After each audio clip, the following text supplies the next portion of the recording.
Right now at noon, health officials confirming the first case of measles in Dane County this year, where and when people may have been exposed. Plus, President Trump suggests nationalizing elections in certain places, what the Constitution says about running elections. This is News 3 Now at noon. Thanks for joining us. I'm Josh Breiter. Right now, Dane County public health officials are notifying 4,000 people who may have been exposed to measles. They confirmed the first case locally in a UW-Madison student. Officials say the student lives off campus and is recovering. They were exposed to measles during international travel. This case is not connected to the one reported last week in Waukesha County. Exposure times and locations include the Psychology Building, January 26th through 28th, noon to 6 p.m. each day. The Wiseman Center, January 26th, 4 to 7 p.m. and January 28th, 10 a.m. to 1 p.m. Union South, January 26th, 7 to 9:15 p.m. and January 27th, 2 to 5 p.m. Qdoba on North Park Street. This is Sunday, January 25th, 1 to 5 p.m. and the Genetics Building, January 27th, 10:30 a.m. to 1 p.m. The full list is on channel3000.com. They do not know if the student was fully vaccinated. If you are not vaccinated against measles, officials recommend quarantining to avoid spreading. If you're not sure, you can always look up the records on the Wisconsin Immunization Registry. An investigation is underway at the Mount Horeb School District over concerns that a coach had inappropriate communications with students. A news release says officers learned of the situation on Friday. The school district says it told police right away. Preventative measures are in place to make sure the suspect is not on or around school property. Anyone with information related to this incident is urged to contact Mount Horeb Police. The Dane County Sheriff's Office is investigating a string of car break-ins, the most recent happening in Cambridge yesterday morning. Along with car break-ins, they're investigating thefts, property damage, and 2 residential thefts in several towns and villages in eastern Dane County. Jefferson County confirmed it is connected to a string of break-ins there. They say a car was stolen in Jefferson County and was recovered by Madison police. Authorities are looking into at least 40 car break-in complaints across the county. Well, new developments now on the embattled beagle breeder Ridgeland Farms. A new lawsuit is asking a judge to apply habeas corpus to the dogs to release them. This typically requires law enforcement to justify holding a person. If a judge finds there's no legal basis for detention, the person must be released. Courts have traditionally not applied this concept to animals, ruling that they are considered personal property. And now to a scam alert this afternoon. Beloit police say a person claiming to work for Spectrum scammed multiple people. The scam works like this. The suspect calls claiming you can reduce your monthly bill if you buy a new phone. Once the victim receives the phone, they're told to mail it back to the company to activate the discount and are provided with a return label. Police say the return labels go to a P.O. box with no connection to Spectrum. The end result, victims buy legitimate phones but still get billed by Spectrum. If you have any information, you're asked to contact Beloit Police. Now to the latest on the disappearance of Today's Show co-anchor Savannah Guthrie's mother. Right now, 84-year-old Nancy Guthrie is still missing. Guthrie was last seen around 9:45 Saturday night when family dropped her off at her home in Tucson. Then on Sunday morning, a friend called Guthrie's children telling them she had not shown up for church. They then notified the sheriff's department around noon that day after not being able to find her.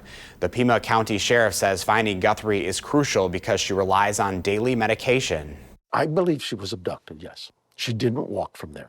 She didn't go willingly. This is an 84-year-old lady who, in the middle of the night, while she's asleep, is taken from her home. Meanwhile, Savannah Guthrie is in Tucson assisting with the investigation. She has hired a private security team as it remains unclear if this was a targeted crime. Now, first check of your first warn forecast this afternoon. Here's meteorologist Jacob Montesano. Hi, Jacob. Hey Josh, if you step outside, you're going to have a hard time finding a cloud in the sky because taking a look, this is a live view from Platteville, completely clear skies out there, and this is pretty much the case for all of southern Wisconsin. Now, despite that, temperatures are a little bit cooler compared to this time yesterday, not too far off, but right now 18 in Madison. It is a little bit cooler for Madison and areas to the east than it is for areas to the west, but in general, we are seeing lower 20s, upper teens conditions right now. The good news is that not really seeing a lot of wind, so we're not really looking at wind chills much colder than the actual temperatures, and so they are in the teens right now. As we take a look at the forecast throughout the day, we'll continue to see plenty of sunshine. Again, a few clouds here and there, especially for areas to the east, but we're certainly going to be dry with temperatures hovering around 20 to 25 for a lot of the region. Overnight, it will be a pretty cold night as we will see temperatures dropping into the single digits, possibly dropping below zero, but the winds are going to be pretty much non-existent, so we're not worried about the wind chills. They're probably going to be the exact same as the actual temperatures all night. Then for tomorrow, a little bit more cloud cover with temperatures pretty similar, maybe a few degrees warmer, but otherwise looking just about identical to today. Again, a little bit more cloud cover with a little bit warmer temperatures, but otherwise mostly the same. Now, once we get to Thursday, we will see some temperatures warm up, and we also will see a chance of snow. So I'll talk more about both of those and show you more on the extended forecast coming up a bit later. All right, Jacob, thank you. President Trump says Republicans should take over the voting process and nationalize it. The president continues to claim elections are being stolen despite having never been able to prove those claims in court. Here's Natalie Brand. With 9 months until the midterm elections, President Trump suggested Republicans should take over voting procedures in certain places, speaking on a podcast with former Deputy FBI Director Dan Bongino. The Republicans should say, we want to take over. We should take over the voting in at least 15 places. The Republicans ought to nationalize the voting. During the interview, the president also made this claim without evidence about undocumented migrants. These people were brought to our country to vote, and they vote illegally. And amazing that the Republicans aren't tougher on it. Elections experts say research shows voter fraud is extremely rare, and the Constitution gives states the authority to run elections. Congress also has the ability to alter elections rules, but not the president. Sean Morales-Doyle of the Brennan Center's Voting Rights and Elections program says the president's earlier executive action aimed at tightening elections rules has been challenged in court. He has repeatedly been blocked by courts who have ruled time and time again that he simply has no authority to run elections in this country. Democratic Senator Mark Warner called the president's latest comments a pretext to conduct what he fears could be unprecedented federal intrusion into elections. Just last week, the FBI raided the Fulton County, Georgia Election Center, seizing voting records related to the 2020 election. The only thing that they're going to find in those ballots is that President Donald Trump lost the 2020 presidential election. The director of national intelligence, Tulsi Gabbard, in a letter to Congress, said she was on hand for the raid at President Trump's request. Natalie Brand, CBS News, the White House.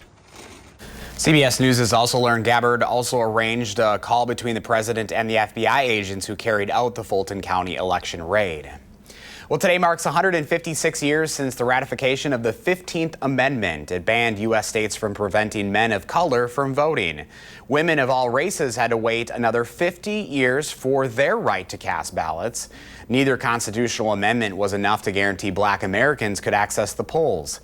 The Voting Rights Act of 1965 enforced the right to vote for all adult citizens.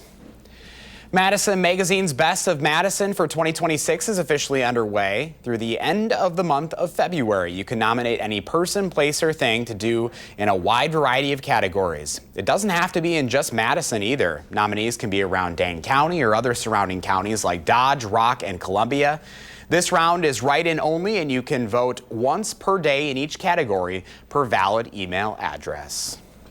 Coming up next on News 3 Now at noon, Coca-Cola reveals a new flavor to try out, plus why President Trump plans to launch a multi-billion-dollar rare earth mineral reserve.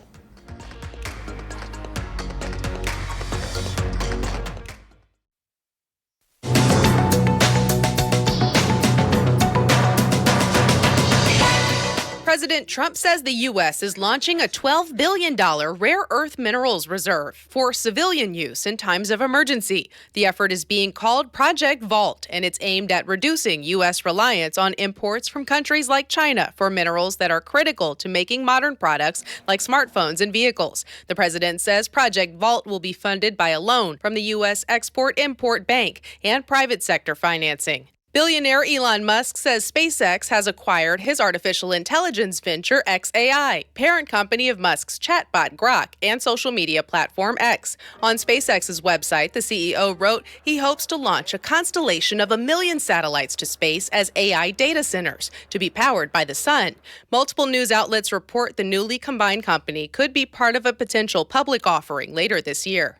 And get ready for Coca-Cola's newest flavor, Cherry Float.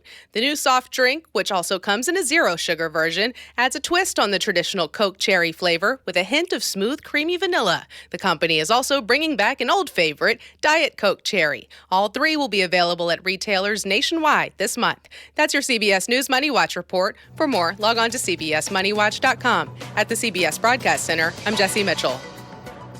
Let's get the stock report at the noon hour. The Dow is down 363 points, NASDAQ down 435, and the S&P 500 down this hour 72. Our call for action volunteers are in the building today, taking your consumer complaints and taking action on your behalf. Call for action at 608-270-2833 or submit a claim anytime at channel3000.com/call for action. We'll have today's farm numbers up next, along with your first warn forecast. And later on Live at 4, how Wisconsin is being represented in the 22nd year of Animal Planet's Puppy Bowl.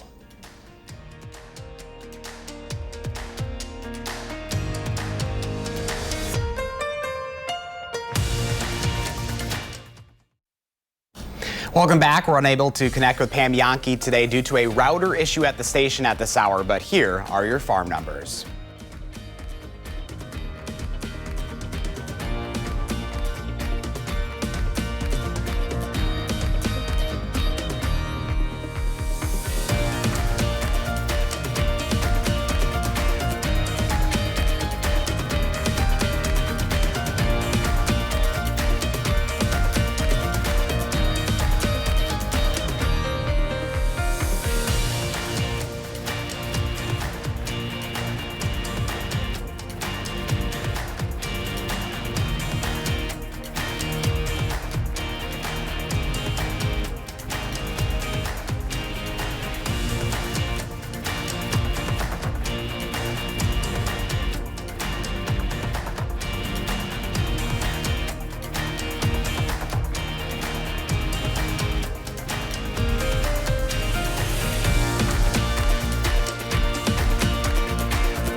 Time now for your certified most accurate forecast with the first warn meteorologist, Jacob Montesano. Hi, Jacob. Hey, Josh, here's a look at the 3 things you need to know. We're going to see some colder temperatures again for Wednesday with highs continuously in the 20s. But then we'll see some 30s return, maybe even some 40s. And we will see some snow showers as well Thursday as well as Thursday night. Now, looking at this afternoon once again, plenty of sunshine, highs in the middle to lower 20s. A few clouds here and there, but otherwise very dry. And tomorrow, maybe a little bit more cloud cover, but pretty much identical forecast. Temperatures maybe a few degrees warmer, but once again, going to see plenty of sunshine with highs in the middle to lower 20s. Now let's take a look at our chance of snow. Now, going through the next 24 to 36 hours or so, as I mentioned, we'll see plenty of sunshine for the rest of today and tomorrow. Again, a little bit more cloud cover tomorrow, but certainly staying dry. Now, once we get to Wednesday night, we'll see more clouds move into the area. And then as we get towards Thursday morning, we will start to see some snow showers move into the area. Best chance for these snow showers will be for areas to the north and northeast of Madison. And we also will see the best chance of this during the morning. Maybe some flurries continue throughout the afternoon, but then we'll see potentially another round of some snow showers Thursday night into Friday. And it also is possible that we could even see a little bit of rain mix in with this snow since temperatures will warm up a bit. Now, I'll talk about the temperatures in just a moment. Do want to mention, as far as accumulation goes, not going to see anything more than an inch or two. Again, the best chance for snow will be for areas to the east and north of Madison, with Madison and surrounding areas probably seeing around an inch at most. Even those areas that see the most snowfall, not going to be too impactful, but don't be surprised if you do see some slippery roads for that Thursday morning commute, although it looks like the heaviest snow may be a little bit after that commute. Now, taking a look at the general precipitation forecast over the next 7 days, what I just showed you for that snowfall potential Thursday through and Thursday night, that's going to be just about it through early next week. We're expecting very dry conditions over the weekend and for the start of next work week. During that time, we also will see some warmer temperatures. Now, the warmer temperatures will start Thursday with highs in the 30s. Then, as I mentioned, could see some rain mixed in with that snow. A little bit of a drop Saturday before we do see the temperatures rise potentially even further. And some areas could definitely see some lower 40s at times early next week. Now, we've been talking about how cold it's been lately, and these 20s are a lot better, but it's really been the last 2 months. Looking at the temperature for December and January put together and looking at the average, during the entire time frame, we've been about 3.5 degrees below average. Now, as far as snowfall goes, we've been pretty close to average. In fact, we actually been a little bit behind. But if you add that big November snowfall, we are above average for the season. And the reason I'm mentioning the snowfall is because although we are going to see that chance of snow the next couple of days, Thursday and Thursday night, we're not going to see a massive amount of accumulation. However, although the next 7 days will be looking very dry beyond that chance of snow Thursday night, it does look like we may start to get into a little bit more of an active pattern, kind of starting during the middle of next week. But at this point in time, it's unclear if we'll see rain or snow. And if we do see snow, it's very unclear how much accumulation we will see. But it does at least look like we will see more precipitation during this time frame. But for the next 7 days, it's really just that snowfall I talked about Thursday and Thursday night. Weekend looking very dry. Super Bowl Sunday not looking too bad at all, even though it is a traditional inside type of a day, but still not looking too bad outside. And we will continue to see some dry conditions to start next work week, with some more precipitation expected for the middle of next week. All right, Jacob, thank you. Coming up next at noon, Angie Edge from Dairy Farmers of Wisconsin returns with a new recipe. She'll show us a hot and spicy combination of Wisconsin cheese perfect for Super Bowl Sunday.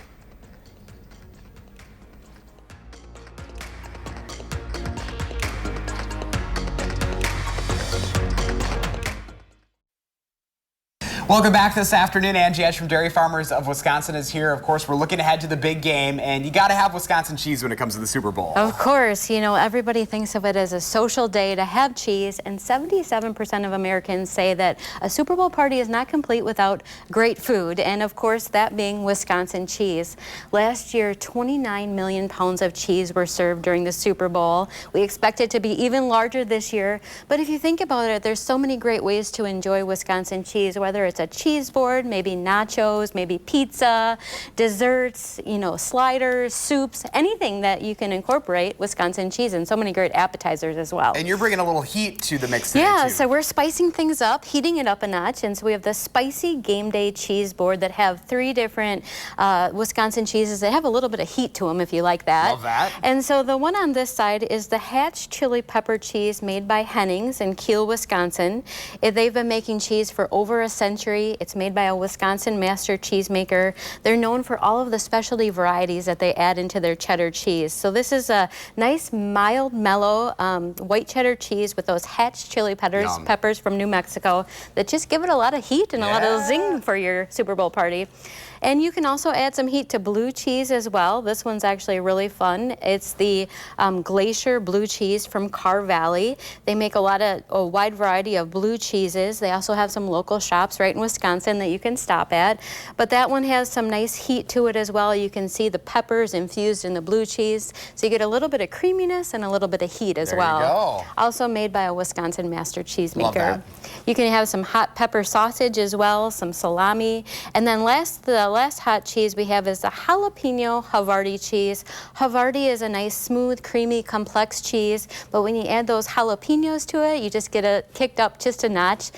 They are an award-winning specialty cheese producer here in Wisconsin, known for their awards, their specialty cheeses, and they're actually headquartered right here in Stoughton, so awesome. A local favorite. That's great, and even though the Packers aren't in it this year, at least we can still celebrate this right here. And there's so many fun ways to incorporate different snacks and ideas. So we have some hot and spicy snack mix, some hot and spicy almonds. You know, you can have some fun pairing some different things, and no party is complete without real Wisconsin cheese curds as well. So these are the Chipotle cheese curds made by Schulzberg Creamery. Another fun visit if you want to drive to Schulzberg for the day. But we're pairing that with some salami, a little jalapeno, and they make a lot of different flavored varieties, whether you want their traditional, there's Chipotle, Buffalo Wild Wing, or jalapeno menu as well. So I love it. Lots of ways to kick it up a notch for your Super Bowl party. Where can folks find this recipe? You can find the recipe at wisconsincheese.com. You can also find all of these cheeses locally, but you can learn more information about our cheese makers and everything for your Super Bowl party. Awesome. Angie Edge, Dairy Thank Farmers you. of Wisconsin. Happy Super Bowl Sunday. Yeah, Thanks so much. have We fun. appreciate it. Here's Jacob with the final check of your first warn forecast. Thanks, Josh. Pretty quiet the next 7 or so days. We will see a chance of snow for Thursday and potentially Thursday night as well, as those temperatures will warm up a little bit. May even see some rain mix in since temperatures will be right around freezing. Then for next week, we are going to see temperatures getting even milder, maybe even seeing some lower 40s for some areas. And although we're going to be pretty dry outside of Thursday for the next 7 days, it does look like we may start to see a little bit more of an active pattern beginning for the middle of next week. But a lot can change between now and then. Today, tomorrow, looking cold but dry. Snow Thursday, and then very quiet for the weekend. All right, Jacob, thank you. Thanks for watching News 3 Now at noon. Coming up next is The Bold and the Beautiful. Our next newscast is live at 4, and you can find us always streaming 24/7 on Channel 3000+.